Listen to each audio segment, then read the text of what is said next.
92 ఏళ్ల సినీ చరిత్రలో ఆల్ టైమ్ బ్లాక్ బస్టర్గా Hanuman. Tollywood latest sensation Prasanth Varma దర్శకత్వంలో వచ్చిన తాజా చిత్రం హనుమాన్.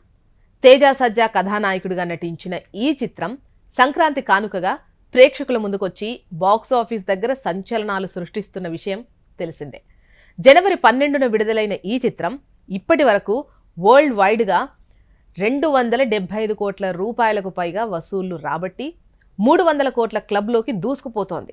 ఇదిలా ఉంటే తాజాగా ఈ సినిమా అరుదైన రికార్డు అందుకుంది. ఈ సినిమా సంక్రాంతి కానుకగా విడుదలై బ్లాక్ బస్టర్ అందుకున్న విషయం మనకు తెలిసిందే కదా. తాజాగా ఈ చిత్రం ఇప్పటి వరకు ఏ మూవీ నమోదు చేయని మరో అరుదైన రికార్డును అందుకుంది. 92 ఏళ్ల తెలుగు సినిమా చరిత్రలో ఆల్ టైమ్ సంక్రాంతి బ్లాక్ బస్టర్గా నిలిచింది.